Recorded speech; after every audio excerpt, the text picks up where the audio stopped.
All right. Well, we're officially streaming now, but let me now look on my YouTube to see that we're actually up and we're not just doing this for nothing. So let's Let see. me check too.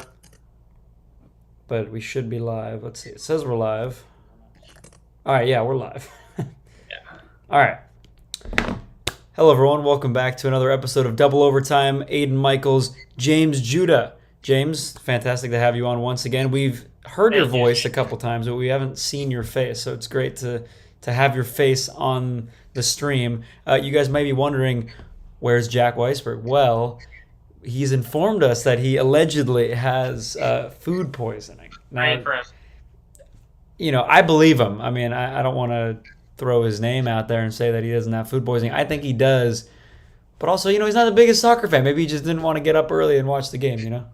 I think it was a mix of both, to be completely honest. But I'm gonna agree with you and take him for his word on Yeah. this one.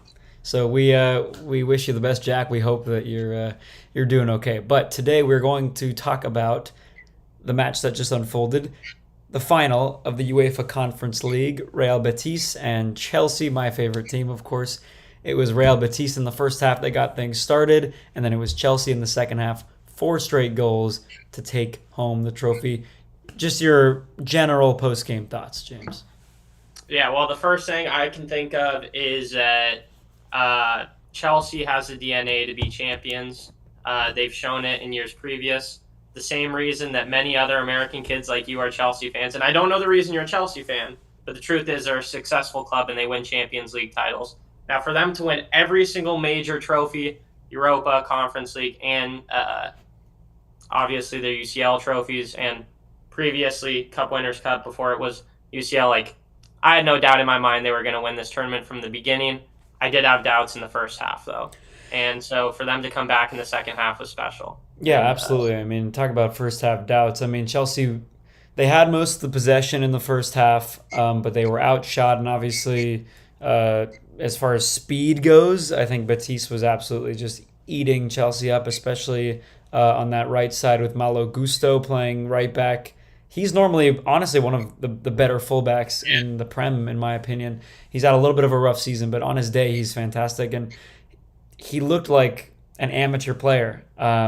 And I always say this guy's name wrong, Ezalzuli, the goal scorer for Real Betis. But yeah, I mean, he was making Gusto look terrible. He was absolutely speedy on down that left flank, and yeah, that first half, though the possession was in Chelsea's favor by quite a bit. Betis had more strong chances. Their XG, which I don't know if you're a big advanced stats guy, I know a lot of people like to stay away from the XG, and goals sometimes I expected. do, but I kind of like it. I don't know, but I love anyway, it too. No, I yeah, think it's great. I think it's an important stat to look at, and in that first half, the XG was completely in favor of Betis, but things started to change going into the second half. Not because Chelsea was turning things up, which they were, but also I wanted to point out that Betis's pass accuracy, they had 83% pass accuracy in the first half. In the second half, it went down to 70, which was that's just horrible. I mean, going down by that much is just terrible. And Chelsea took full advantage and obviously scored four goals. But what did you see in that second half? Did you sense that Chelsea was going to make that comeback and score a couple goals, or what did you think? Well, what I saw is exactly what you just said. So the first half was dominated by Real Betis. They were just attacking, attacking, attacking. But you're talking about Chelsea, a team that's fourth in the Premier League, has way more power, way more strength, way more athleticism. Their runs at the beginning might have not been quality, but you give them more time in the game, the other team's going to tire themselves out, and Chelsea's going to come on top. So I didn't really doubt anything. However, we saw some attempts in the 13th minute that looked like they were going to go in. Um, so, I mean, since it was a 1-0 lead going into half, I wasn't favoring Chelsea, but I did see them having the ability to come back, and they did. What I was a little bit shocked about was how ferocious they were once they got like they woke up once they woke up because that first goal once Palmer got heated, that's really where it started. Once Palmer woke up, the whole team woke up. And I think that can attribute to how great he's been playing this season. I know right now, probably in the background, I know your jersey isn't a Palmer jersey, but that second one is probably a Palmer jersey. I mean, he's on fire. His second year as a starter, I mean, he's been playing longer, but second year really playing experienced. He's proven himself. His vision is pretty unmatched out there. I mean, you saw in the first goal, like Palmer assisting Nico Jackson. And I'm literally watching it back right now, the cross, and it's perfect. I mean, everything about it is perfect. Palmer, when he gets in these one-on-one situations, I'm looking at the second goal, actually, the Nico Jackson goal, not the first, Mm. not the Fernandez goal, the second one. When he takes the defender, and I'm really bad with some of these defenders' names, some of these Spanish defenders' names, but when Palmer slows down, gets over the ball, takes him, and he basically dances with him. He dances with the defender, goes and literally spins around him. You do not see this a lot. Spins around the player, and he's getting grabbed. Could have drawn a foul right outside the box. Would have been scored two from there. And he perfectly has the vision to find Jackson. I mean, for a second year player to have the vision to dance with the defender, spin around him while he's being pulled, and then take the second to see, okay, Jackson's there. Let's not waste his chance. Let's not be selfish. Let's not cut inside and then go for a shot attempt that's just cross to get it. Like it was executed perfectly. It Um, was, and sorry, keep going, keep going. and then one more thing from the first goal, the Endo Fernandez header. What I saw was when Palmer got the ball over the back line, perfectly placed. Again, not selfish one bit. I think when he woke up, he decided to be the team. I think so. I mean, I don't want to put all the praise on Palmer because I think that there was a lot of great players in this match. Reece James, Enzo Fernandez, Caicedo sealing the victory. There's a lot of great players, but man of the match deservingly Palmer. I just want to say that's where I saw the game make a huge difference.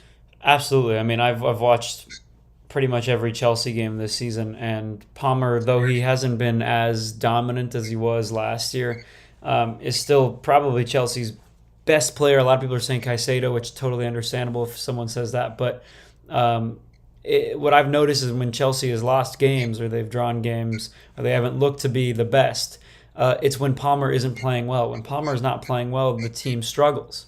And Yeah. today, in the first half, Palmer was a little silent. He wasn't really playing all too well. He didn't see the ball a whole lot. Um, but then in the second half, when he started getting more touches on the ball, started taking on defenders, getting into spaces and putting the ball in the box, that's when he started to turn up and Chelsea started to act like a team. And like you said, he had those two great assists on that equalizing goal and then on that eventual game-winning goal by Nico Jackson. And two great headers. I mean, you could argue that Adrian could have done a bit better, and he's not their goalkeeper of choice. They've dealt with injuries and all that, and obviously Adrian's 38 years old, so he's perhaps not. It's not maybe his day anymore. But I don't think he had a great game, to be honest with you. But obviously, 4 goals is going to reflect that. But no, Palmer was amazing. He turned it up, and great header from Enzo, and then great header from Jackson. Good to see him back on the score sheet. Obviously, he missed last couple games because of that red card against Newcastle, and he's going to miss the opening game of the Premier League season as well. And hopefully by that point, Chelsea will have Nkunku back, but also they'll probably sign a striker in the meantime. But great to see Jackson get on the score sheet. Enzo as well. Sancho with a beautiful goal. Obviously, him leaving United on loan to come to us and actually winning a trophy is big. And then Caicedo, I mean, a goal that didn't mean much, obviously. At that point, it was 3-1 and the game was essentially over. But somebody who, if anybody deserves to score in a cup final for Chelsea, other than Cole Palmer, it's Moises Caicedo. He was just phenomenal. But one thing I wanted to point out is the form in the last few games for both of these teams. 6 straight games, I believe, for Real Betis without a win. They've had a couple draws and all that, but they haven't won since May 4th. They ended up finishing 6th place in La Liga, so they've secured Europa League football. Obviously, they would have liked Champions League, but in La Liga, it's tough. Winning this game would have given them Europa League football anyway, so They get Europa League, it's no problem. But I think I'm going to go back. It wasn't 6, it was 5. It's now 6. But hadn't won in the last 5 games. For Chelsea, 7 wins in the last 8. Obviously, moving up to 4th place, getting that huge final day win against Nottingham Forest, securing Champions League football. Obviously, this game didn't mean much as far as if they won, they would have secured Europa League football. They already had Champions League, doesn't matter. Obviously, they get the trophy and they complete the UEFA set. But I mean, it comes down to form. Chelsea were the better team heading into this. They were heavily favored. Good first half from Batiste, but at the end of the day, like Chelsea ran away with it in the second half, and I expected that to happen. Not because I'm a confident Chelsea fan, but I truly believed, okay, when that goal went in for Batiste in the first half, I said there's a lot of time. Chelsea's going to come back and win this game. Yeah, I agree. You definitely were a bit nervous though from that goal, maybe for like Bit. 10 minutes for the first half. Sure. But I see where you're coming from, and I know that's truthful because you've watched the team and you know what Chelsea does. I mean, it's not that they're a comeback team or that it's just that I think that they're the better team and they slipped up in the beginning and they just didn't have a minute right there. But when looking at the tournament from the way beginning, I think most people would pick Chelsea as their favorites. I think they've been more consistent than. I mean, I wouldn't really say consistent, but to end up in 4th place in the Premier League, they had some slips, but overall they've had a really strong season. I think what we need to look at now is how are they going to do in the Premier League going forward, and also the Club World Cup is coming up, and I do believe that Chelsea probably have a good shot at winning that. I haven't looked at the spread. I don't know what the lines are for that, but Chelsea is playing Lyon on June 16th, Flamengo from Brazil on June 20th, and cannot pronounce this team if I wanted to, but a Tunisian sports club on Tunis. I can't pronounce it, but they're playing them on June 24th. So I mean, Chelsea has a group which I think they're easily going to take, which is Group D of the FIFA Club World Cup. By the way, to step in here, I don't know if you heard, they actually changed it. So they have a rule in the FIFA Club World Cup where 2 clubs owned by the same group or person cannot compete. So Leon has been kicked out of the Club World Cup. And now they're having a playoff between Club America and LAFC. And the winner of that game on the 31st of May in a couple days will play Chelsea. So as an LAFC fan. Why is this online? Why is that still there? Because I guess they barely announced they just announced the Club America LAFC game. So a lot of the places still have that. But we've been doing a lot of work on it. It's going to be a big match on Saturday. Yeah. We're confident in our team. I mean, the odds are actually favoring us. Club America just came off a 2-0 loss to Toluca in I think a Puerta final. I forget Clausura Puerta which one it is, but they lost in that final. I think LAFC is a strong team, but they've also had 2. Not to take away from Chelsea, we'll segue back into Chelsea, but just talking about the Club World Cup, because if LAFC advances on that June 16th match, which I'm happy you corrected me, I was just reading this and that sounded so natural, but I was like, oh yeah, no, Leon, because anyway, I was like, good call. But on June 16th in Atlanta, the winner of Club America versus LAFC will be playing Chelsea. That will be a big game within itself. Also for Chelsea, the Flamengo game is going to be big. I believe in LAFC, but we'll just have to wait till Saturday. I'm not going to make any speculations on the game. I'm just going to wait to see. But I think that would be really big for the club. That's where I'm currently working. That would be really big. This would probably be the biggest game of our season. Maybe MLS Cup if we hopefully get that far. But as of now, this is our biggest game of the season. So Chelsea knows that they are in this sort of coming of age building process right now, with the whole crest and background of being a Champions League winning team, Europa League winning team, all the winning teams now because of sealing the victory today. But I sort of see Chelsea as being a real contender for the Club World Cup. I could see them Real Madrid and Man City being top contenders. And if Chelsea does do really well in that tournament, I think it will set the standard for next season. And yeah, but also behind closed doors, you don't really know how some of these clubs view the Club World Cup or what their approach to it is. So that's also worth noting. Yeah, I mean, in my opinion at least, usually obviously there's the new format for the Club World Cup, and in years past, it's kind of like whatever team wins the UEFA Champions League is going to win the Club World Cup, and obviously there are times where that doesn't happen. I mean, Chelsea have won two Champions Leagues. 2012, they ended up losing the Club World Cup, and then in 2021, they won the Club World Cup, but with a 116th minute winner. So it's been very close. But now with the new format where it's not just one European team that's the best, that's going to probably beat all these other, South American teams and Asian teams and whatever. Now you've got plenty of European teams and big heavy hitters. So I think European clubs are not only going to have a harder time navigating through this tournament, but also they're going to put a lot more. They're gonna want to win this a little bit more. I mean, before they kind of sometimes send their B squad and then play their best players in the final, but now it's like you got to play your best players all the time because this is a tournament where you're not going to play the final against Palmeiras or some Liga MX club. Like you're going to play the final probably against Madrid or City or whoever it is. But I'm excited to see. I mean, honestly, I'm a big LAFC fan as well.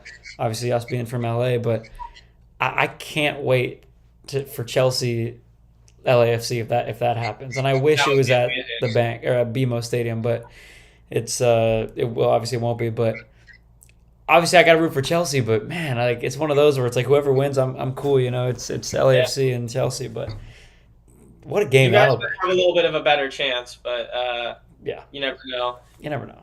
But I But we guess have to get there first because it could be Club America you guys are playing. So which I um, do not like them. So let's see. Yeah, I mean, I'm happy that FIFA stood up to possible match fixing. I'm not going to talk about the history of FIFA match fixing because I want to have a career in sport. Um, yep, However, I am going to say that I'm very excited for LAFC to have the chance. They were the team that was in second place behind Leon, or maybe it was Pachuca, whichever team it was at that time. Club America being third. Yeah, it's going to be a good matchup. And we'll see. We'll see. This season has been full of highs and lows for Club America. Uh, so, yeah, I'm excited. I'm excited. And truthfully, in Los Angeles to play one of the, if not the biggest Mexican side is, it's massive. So, I mean, it's going to be hard to really say it's a home game for us as well. it's true. Um, It's true. because, oh my gosh, it's going to be flooded with America fans. Yep. It's going to be flooded. Yeah, I'm just a bit thankful it's not good good Chivas team because I think that'd be even scarier. I think we could actually take on Club America right now. So yeah, let's fight. And now let's get back into what Yeah. we're talking about, Chelsea. I think for the Club World Cup they're going to be a strong contender. And then after looking at today's game, I truthfully can see them winning something in the Premier League next season. I think that we saw so many random teams win trophies and break droughts this year. Yeah.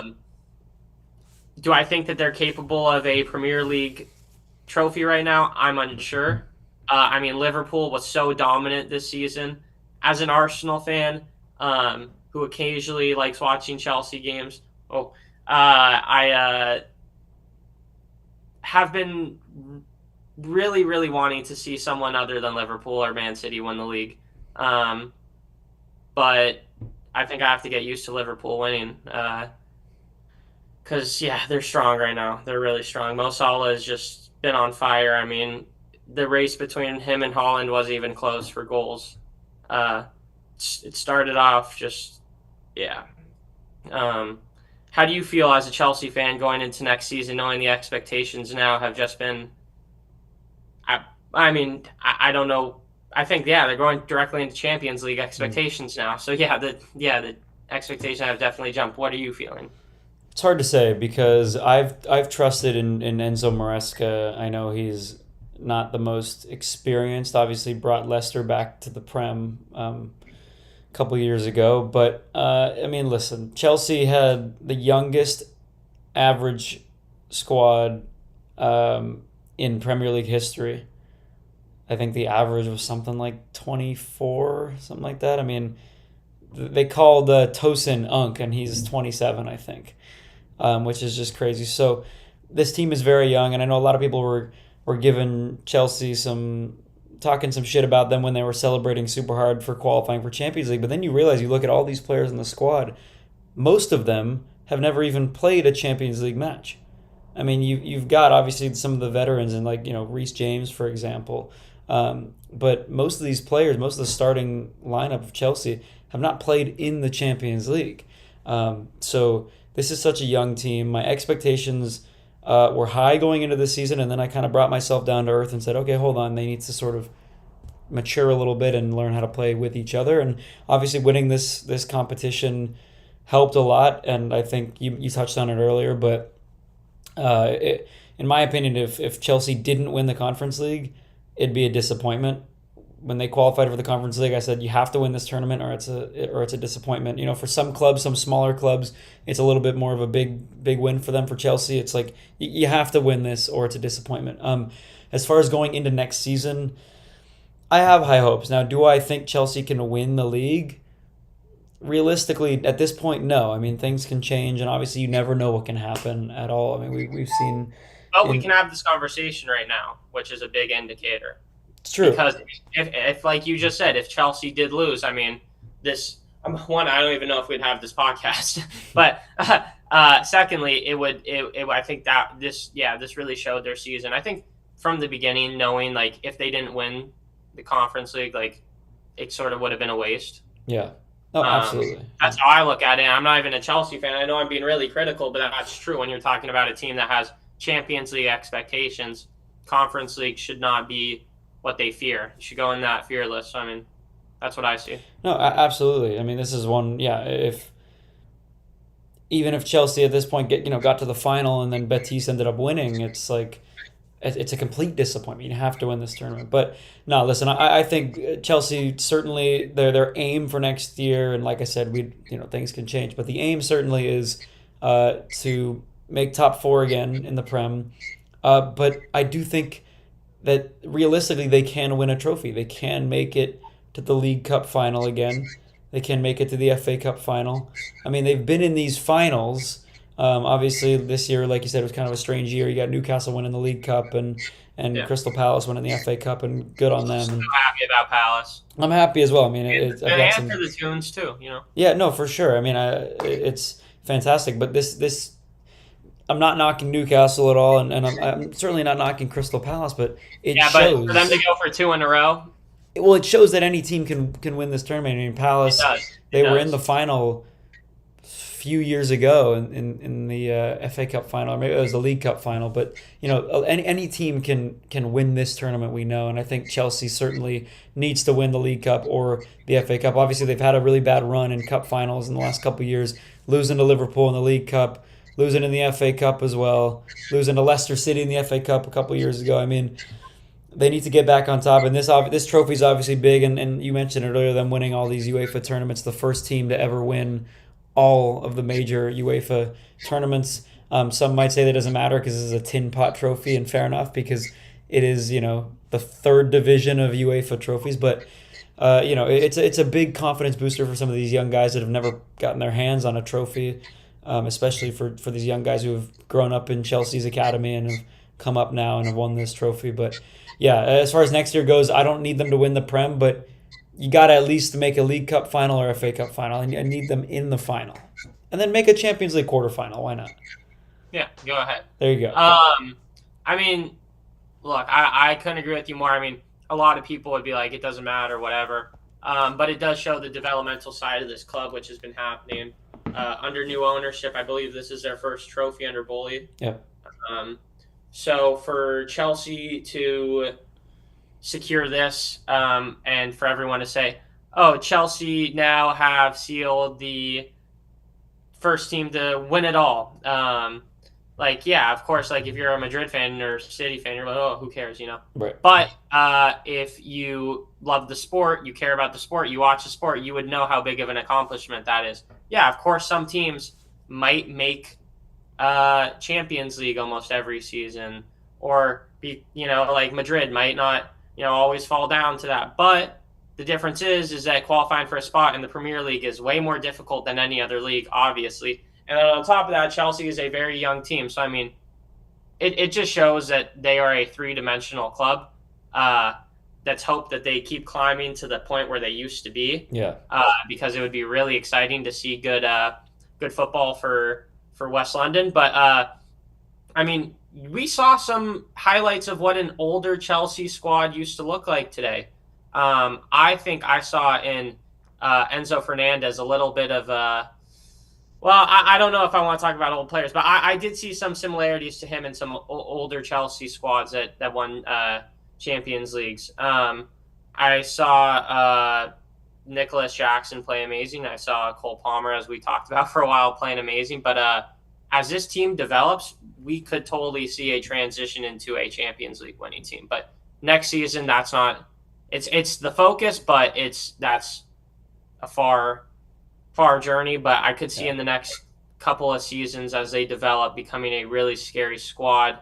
Club World Cup is going to be another decider in where this goes.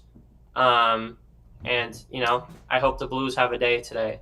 I don't think they're going to celebrate as crazy as another trophy, but they're definitely should be celebrating because it's a big accomplishment. It sort of feels like a promotion in a sense. That's what it feels like. It feels like they were a first team. Well, I mean, it sort of is in a way, but it's not like league formats. It feels like that they dropped down a league and now they're going back up to the Champions League. I mean, I guess they skipped two, but anyway, that's what it feels like. So I mean, like, yeah, their end goal is not there yet, but to know that they made that big jump is like it must feel great. So let's see. There's going to be a lot of good teams in the Premier League next season. Knowing that Newcastle and Crystal Palace are capable of winning is adding a whole new dimension.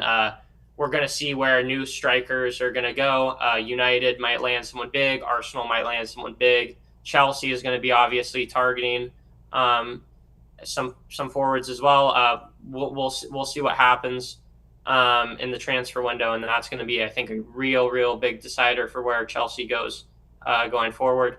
What do you think about your manager? I wanted to ask you about that. I mean, I think Enzo's done great this season.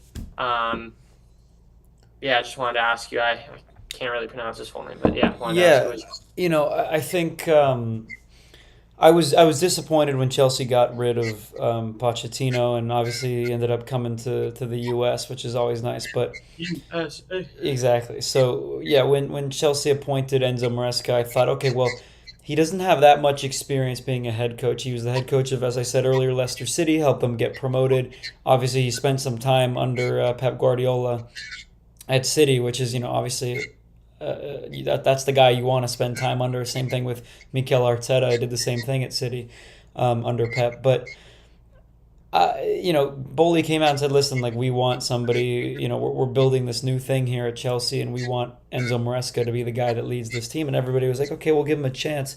And he started off wonderfully, and then there were he dropped off a little bit, which Chelsea fans started to kind of call for his head a bit, and I was never on that train. I said, listen, I'm not a huge fan of Maresca, but we got to give him some more time. And then here he is winning a trophy with Chelsea, and I'm just thinking, what else you want him to do? I mean, obviously didn't do so well in the League Cup and FA Cup, but ended up fourth place in the Prem after a pretty rough season with a very young squad, and ended up in the European tournament that he was in, the Conference League. He got the trophy. So I'm all for him, and I think he's only going to get better. And like I said, you mentioned how young the Chelsea squad is. We also have to understand how young, as far as experience goes, Enzo Maresca is. It's a young squad, inexperienced squad with a young. I don't want to keep saying young for him, but inexperienced manager, and I'm a big fan of him for sure. And I think next year is going to be it's going to be good, and we can see if he can keep the trophy streak alive. Yeah, well, I'm definitely excited. Let's see where a few big transfers are landed. Newcastle is going to have a new team coming up next season. There are some stars that are going to land in the English Premier League. Victor Gokiri is coming from Sporting, who just won against Benfica the other day. 3-1 victory sealed the deal. I think he's going to be a huge transfer, and he's really going to shake up the Premier League. We have a lot of teams that are already bidding for him. United has Amram, who has a special connection to him, but Gokiri wants to go straight into Champions League football. So that sort of leaves him with two options that I see, Chelsea or Arsenal. We're going to have some bidding wars. That's what it's going to turn out to be.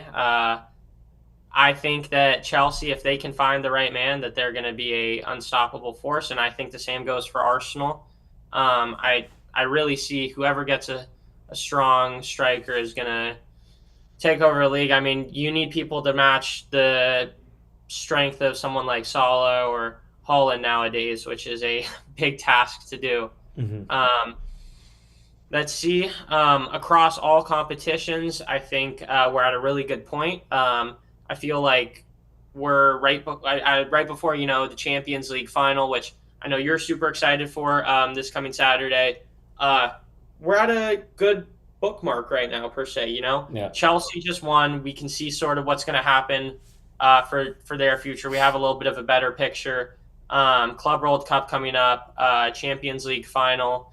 Tottenham beat United, which was a interesting time. As an Arsenal fan, I wasn't happy, but Yeah. it's an interesting state of football. Tottenham wins. All these smaller clubs that we talked about win.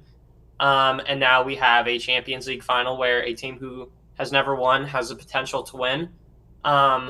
So for people who only watch baseball, this is like a couple of Cubs teams winning at once. Yeah. Like this is what if you know football and you know the sport, you watch soccer, like this is really cool to see. I don't think Chelsea is like these teams though. They're not cursed. They're the opposite. They're a team that gets lucky and they win. So, I mean, if these teams that have a history of being unlucky start winning, what happens when the lucky teams, get even more luck? Right. And let's see, Saturday is going to be a big day for us.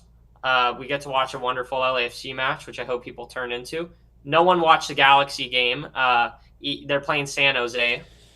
The Galaxy are so terrible this year. It's actually crazy. Yeah, I went to the game to the match, to root against them. That's right. Yeah. Galaxy fans were actually really, really kind to me. Saw a few fights in the crowd as expected, but to see Marco Royce's free kick against Hugo Lloris was just, dude. That was rough. I know. I was watching that with a bunch of LAFC fans, and yeah, it's rough. You almost knew it was going to happen.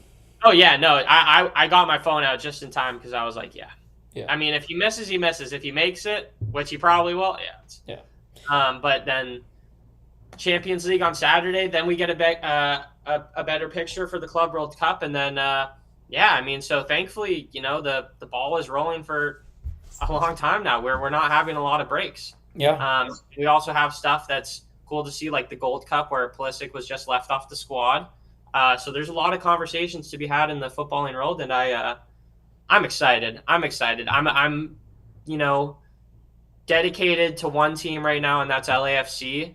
I follow Arsenal because that's the team I grew up on. But for me, I just really, really hope they win on Saturday. My focus personally for Champions League on Saturday is to just enjoy the match. How are you feeling going into that? Are you going to go full PSG mode, or are you sort of going to go like, good game? Because I feel like when you get to that final, you sort of, even I'm saying this now, but also like, and I haven't picked who I'm rooting for yet. But once I get there, I'm going to be like, oh yeah, I'm going with this club to win. Yeah, I mean, to be honest, I don't want to say I don't care who wins, but I'd like PSG to win. But last year I was really rooting for Dortmund. Even though I'm not a fan of Madrid nor Dortmund, I didn't really care who won realistically, but I was still going for Dortmund. So I'm rooting for PSG, but if Inter wins, fine. I mean, I wanted Barcelona to beat Inter, but that match was so good that I wasn't mad about the result. I want to see, as a Chelsea fan, I could care less who wins the Champions League final.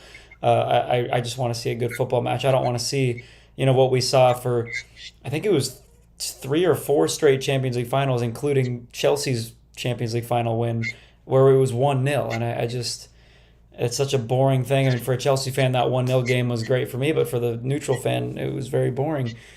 So I'd like to see, like a 3-2 match or even a 2-1, but, penalties would be cool. I just want to see a good match, to be honest. Yeah. Can you hold air for 1 minute? I need to go run and grab something. Yeah, go ahead. I want to still stay on. Give me 1 second. Yeah. I can hold down the fort here. I mean, we don't have any viewers anyway, so now I'm just talking to myself. It's okay. I do broadcasts alone a lot, so I'm used to it. I mean, we're probably gonna wrap things up soon anyway. It's 4 o'clock? We've been going for I don't even know how long, but yeah, realistically, I probably should have said we're just gonna wrap it up, but there's not much more to talk about. I mean, it was just one game. We didn't really do much Conference League coverage throughout the season. Listen, I'm just pumped. I'm not one of those fans that when a team wins the Conference League, I'm gonna say, oh, it doesn't matter. Oh, look, no way. New haircut too. New haircut and Holy. everything. What's up, buddy? What's up? We're live right now We're on live. YouTube. Welcome. This is a double overtime debut for Mr. Jordan Podell. Yeah, thank you. Thank you, guys. Thank you. Not the sport he might have an interest in, but he will be back in the future for a lot of hockey updates. I think the draft. That's amazing. The draft is going to be a good time. Be Yeah. a big one, yeah. What, the NHL draft? Yeah. Yeah, Jack and I are going to it. And we're going to go to rival, you guys. We're going to sit right behind you guys. Are you going? We'll buy tickets. We'll get some tickets soon, yeah. When is it? June something? It's June 27th. It'll be a Friday. We're on day one only, so Friday night. Okay. But, You're going to hear us all three, or however many nights it is. Every time a Kings player goes up, yeah, every time a Knights good player luck goes with up. that. Good luck with that. Our plan is to go before and do some interviews with fans on the street. So you guys wear your Golden Knights jerseys. We'll get you guys on for sure. Yeah, I mean, I think it's going to be hard to wear a Kings or a Knights jersey if the Oilers win. Yeah. I don't even want to talk about it. I'm not going to wear my Kings jersey. I'm going to be neutral just as like a, reporter. Can we all go in Sharks jersey? we all go in Sharks. Jordan was going to wear the video that he sent us about that Sharks fan. He was going to. James wanted to buy that. I was like, no, James, you can't buy that one. Oh, no, I'm going to have to look at that off air. Yeah, now's not the time, but. So we were just talking about, you know what I think would be interesting? What's that? Jordan has no idea what happened in the match. Okay. Should we either try and give him a quick rundown, or should I show him some clips? But I think we should just give him a quick rundown, you and I right now, of what happened. So Aidan, as you can see, has the full Chelsea kit on. Yeah. He is a diehard fan. I'm going to let him explain the team to you and where they're at right now. Behind him in the green, the striped jersey, that is Real Betis, a side from Spain. They have a player on loan called Anthony, the guy who's always doing this. I don't know if Hank has showed you a photo of him. He's sort of a meme. Yeah, you want to go ahead and tell us what this trophy meant, what it was, and why Chelsea won? Yeah, so essentially, Jordan, there are 3 levels of European football tournaments. There's the Champions League, which is the highest, then there's the Europa League, the second, and then the Conference League, the third, which is... And then the Stanley Cup all the way up. The Stanley Cup is way up there. But essentially, Chelsea didn't do so well in the Premier League last year, so they qualified for the 3rd level of European tournaments against a bunch of shitty teams, to be honest. There's probably 3 or 4 good teams in the tournament. Chelsea and Betis, probably the 2 best teams in the tournament. They ended up winning this game, this final. They were down 1-0 in the first half, and then in the second half, Chelsea scored 4 straight and ended up winning the trophy. So listen, it's not quite the Stanley Cup, but it's close. No, it's not. It's not even close. It's not even close. But that's the round. Yeah, well, the difference is that for the Stanley Cup, you're getting beat up every single game, but in tournaments like this, until the final, you only have 2 times to prove yourself home and away. Yeah. Oh god. And this is his show's gonna get pulled off the air. This is interesting because what we have now is a case of nepotism. You don't like Oh, Kuzmenko? No. I respect that. I respect that jersey actually. I like the rebranding, but look, this is what we need to do. We need to follow all teams from Canada, Toronto, and the Oilers specifically, and just boo them. Just boo them. Good. Yeah, I'm not. Listen, I'm. But you thought I was gonna. You scared me for a second. I thought you were gonna start rooting for the Oilers, which would be very horrific. I was a Golden Knights fan for you guys for a little bit. Yeah, I mean, yeah, that Stanley Cup. That's interesting. Yeah, I don't know. Yeah, Aidan, we should go to Cosm sometime. Chelsea had some matches there this year. Kings, Golden Knights, they all had some matches there this year. Have you been?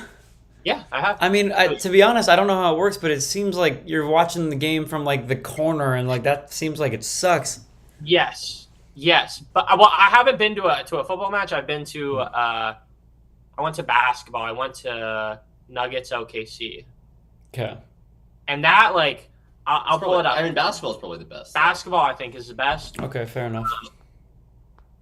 I prefer watching soccer on the TV, but where did I put this? But the clips I got from it, yeah, just crazy. Like that looks like I'm courtside. That is pretty cool. Yeah, basketball seems like it'd be fun. Right. Yeah. And then this is what the free throws look like. That's pretty cool. Oh, so it changes angles.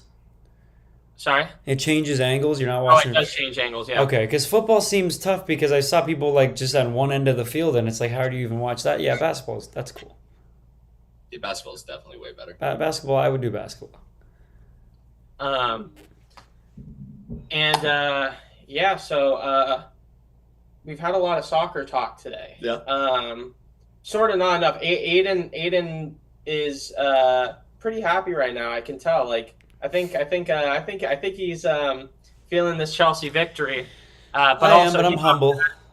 I'm humble about it. If this was the Champions League final, I would be over the moon. Yeah, exactly. You're not satisfied. We got a lot to see. I mean, Saturday. I'd love to talk about the final. Either after it happens or sometime for that. we should do a little video on either tomorrow or Friday if Jack can stop throwing up from whatever terrible sushi he had. Jack's Whatever food. I mean, this guy. I almost want to FaceTime him right now. Let's give it a go. I'm gonna try. Yeah, I'd Try it. I'm gonna try. Let's see. He's probably not gonna answer, but you can't have a double overtime episode without Jack. Yeah, no, you can't. I don't think he's gonna answer though. He's probably pretty messed up right now. Sorry guys, doesn't look like he's picking up. Oh, thank God. Yeah, no, He's gonna be already. He's like, what? He's probably sleeping. Yeah. Anyway. That's gonna be fun when Jack's back in town. Gonna be. Yeah, I can't wait. We'll Great. do an in-person video, I think. Yeah, well, let me know. Jack and I did it once, and it works pretty well. And I got mics for everybody, so we can figure it out. I think. Yeah, keep me and Jack on separate ends of the table. That's the best I'll sit way in to- between. Don't worry. I'll make sure that you guys aren't gonna fight each other. Yeah. I want to ask Jordan. Trying to sell people on some LAFC tickets sometime. What do you think about the match that we went I thought to? it was great. The tickets are amazing. Yeah. The seats are great. It's a great new stadium. I definitely purchased those tickets. What do you think about LA Galaxy games? They're horrible. Terrible. nobody Terrible. likes Worst. It's a terrible stadium. Terrible It's the city. worst. It's the worst. Terrible. I would never go there. I would never be. I I would don't never wish associate my with worst Barca. enemy to go to Yeah. that game.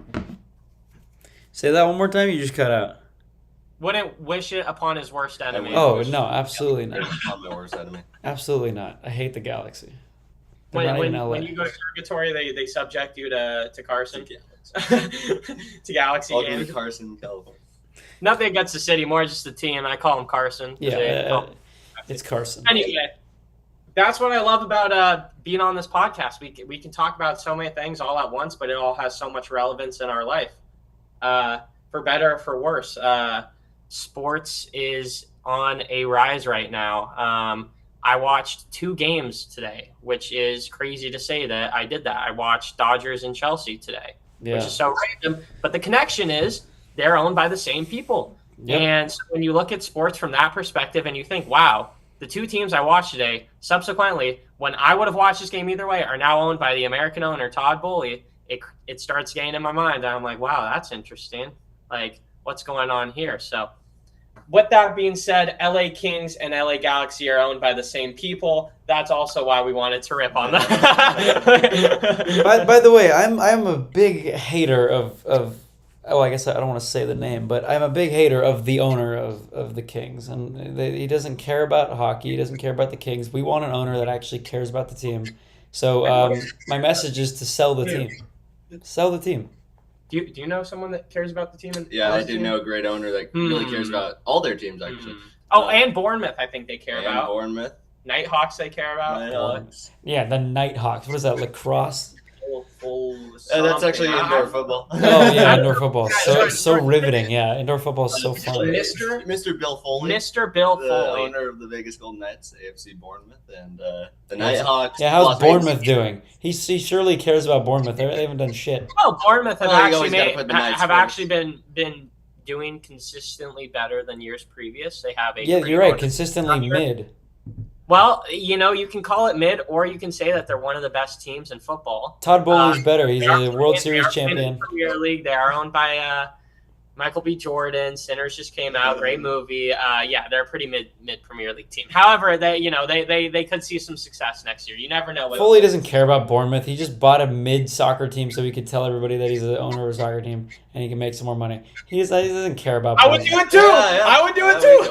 And listen, I would do it as well, but don't act like he's like this owner that cares so much about Bournemouth. Cares about the Knights. Bill Foley cares. Bill Foley cares about the Knights. He does care about. I think him and Todd Boehly actually care about their teams because they make appearances at matches. I think that's really how you can rank it. It's a free trip to England. Huh? Boehly definitely cares. I mean, Boehly's got 2 trophies this year. That's all I have to say. Dodgers World Series and Chelsea Conference League. But listen, a lot of people, Chelsea fans, were saying that Boehly doesn't care about the team, but now they saw his reaction to when Chelsea secured Champions League football, and they love him. We love Boehly, and I'm a big fan of Boehly, obviously being an American and a Dodger guy. So, big fan. Well, I think that Saturday is going to be huge. I think you gave a great analysis of today's game. I think you really understood what happened. I wish that I could have given my full commitment to watching the game. I was doing half work and half watching, but I think the entire vibe of the game was said. In what we saw, and I think that Chelsea came out and made a strong statement in the second half because that could have been really embarrassing if you guys lost today, and I know you would not have that crest on your heart right now. I mean, I absolutely still have it on, but I hear you. That's what I like to hear. Jack says he'll FaceTime me in an hour. Oh, well, we will be gone. We will be gone. But, anyway, before I go eat my lunch, any final thoughts from both of you? I mean, Jordan, I know you didn't watch the game, but James, any final thoughts about this Conference League final? Yeah, and I'm gonna pull up some of my notes to have this here. I just want to get some final thoughts. Yeah. Let's see.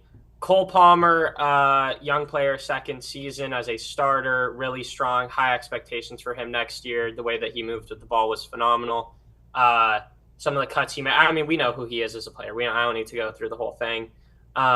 Caicedo's consistency has been key for Chelsea this season, remaining 4th. I wanted to highlight that as well. I'm really happy he got to put away that goal, way more than deserving. I know that's why you literally have on his jersey right now.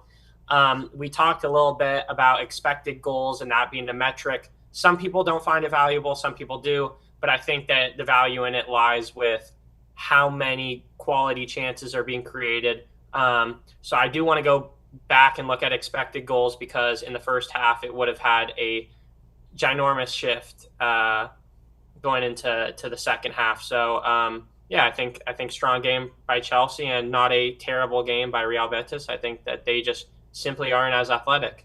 They just don't have the same athleticism, and that's what I saw. Fair enough. Okay, and I suppose I'll conclude here with my my final thoughts. I mean, I saw the game pretty much the same way you saw it, but like I said, I was never too worried when Betis took the lead. I was slightly worried, but I kind of knew that Chelsea was going to come back. I didn't think it was going to be 4-1. I certainly thought 2-1 was going to be the final score, but at the end of the day, it's a trophy for Chelsea. It's a good day for me because I don't have to go through this day now being like, oh, we could have won a trophy. I say we. I know some Yeah, people don't like Arsenal. to. But by the way, yeah, talking about Arsenal, like now they have to see their two biggest rivals win a trophy, Tottenham and Chelsea. But after they were so close to perhaps winning the Prem. But anyway, as a Chelsea fan, And Champions League. and exactly, and you're right, and Champions League. But yeah, as a Chelsea fan, I'm thinking uh, it would have really hurt my feelings knowing that Tottenham, with the terrible season that they had in the Prem, that they ended up with a trophy and Chelsea didn't. That would hurt my feelings. Obviously, the Europa League's a little bit better than the Champions League, but at the end of the day, it's a trophy for them, but it's a trophy for us. So that's all I got to say. Now, final thoughts here from Jordan about anything. You can say anything. It doesn't even matter. It doesn't have to be about Chelsea. It could be about Well, anything. Well, I'd just say that Golden Knights are I knew the it. I knew greatest it. hockey I knew it. franchise I in knew the it. I history knew of, it. of the sport. You can't say Um, that now. It's Just took away all the Chelsea. Last year you could have said say that, but 2 years ago that, maybe. Chelsea had a good win today. Didn't watch it. Yeah, All I know is that they won. they Um, did. did good, better than Arsenal this year. It seems like. Not really, but I would Not say really. yes because one trophy versus zero trophies, but I'd agree. you can look at it by many ways. I agree and disagree. But yeah, fair anyway. enough, fair enough, fair enough. And, both teams played hard, and looks like Chelsea came out on top. They're walking away with the trophy today. Riveting stuff, Jordan. Thank you. Yeah. Riveting. All right, guys. Well, that's going to do it for our live stream. Unfortunately, Jack obviously is sick. Hopefully, he'll be good to go for our Champions League stream. But that's going to do it for Jordan Podell, James Judah. I'm Aidan Michaels. Chelsea 4, Real Betis 1. They are the 2025 UEFA Conference League winners.